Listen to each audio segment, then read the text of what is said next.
Thank you for joining us in. My name is Amna Paryani. I'm a certified public accountant in the state of Texas for an almost in practice for almost 30 years. I needed to, today's topic is S corporations. It's a very near and dear topic to most small businesses. It's very dear to me because small business owners are bread and butter of my practice, and I really like working with small businesses. The small business corporations and which are active and for active and passive business and how to strategize and make planning for your business organizations, please go to my YouTube channel, which discuss three bucket strategies for this tax planning. For just now, we will tell you that most CPAs and accountants will advise you to go S corporation status, whether you have an LLC or you have a C corporation or any entity that you've registered as an LLP. But mostly they will tell you if you have active income coming and you're a small business owner and you're running a small enterprise or small business, the S corporation is the best strategy. There's plenty of tax planning strategies within S corporation strategy itself. When you set up a corporation, state of Texas or any other states, automatically the S corp, the IRS will decide for you to be a C corporation, which means that you have to file 1120. So you have to file for the subchapter S corporation status. And mostly if your corporation, shareholders are under 100, mostly, then you're allowed to just make the election in the same year, and if not, then there are strategies where you can do backdate elections too. So when you're accepted as an S corporation status, then your strategy starts. For the most people who are small businesses, when they start coming with a new set of business, and they ask me should we start thinking about S corporation, from as sole proprietorship, obviously. C corporation is never a good option for running a small business, really, operating business.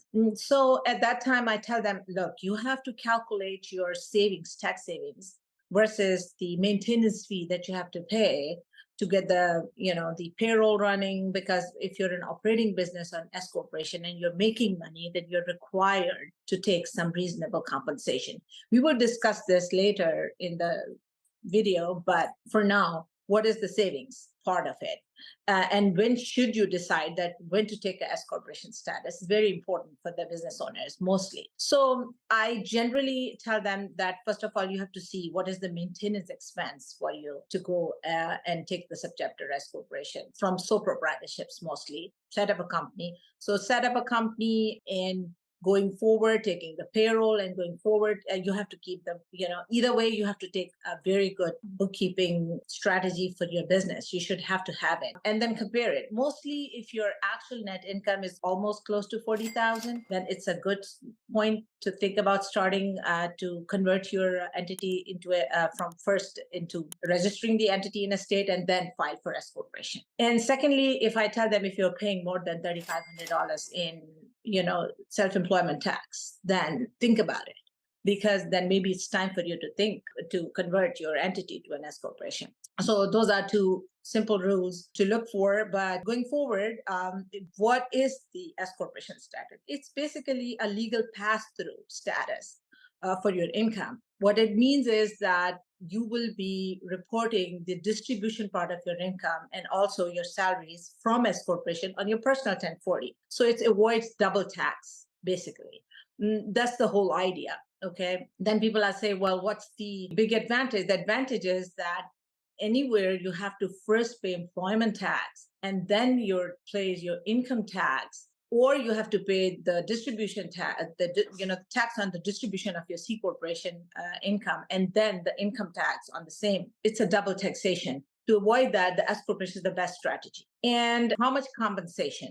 This is the big question that everybody is worried, and some people have different rules made for that. IRS letter, when it comes to you, it only says that you have to take a reasonable compensation for the officers. And it's a very tricky subject, and people are scared. They're scared to death how to take it. I mean, there are multiple ways to calculate the reasonable salary, but you need to know one thing, that if you're doing the distribution from the income that you're making on your operating entity, that is your S corporation, is when you have to take the salary. So if you're not taking any distribution, then you don't have to take any salary. But at any point in time, you will distribute that income. You have to give yourself a reasonable salary at that point.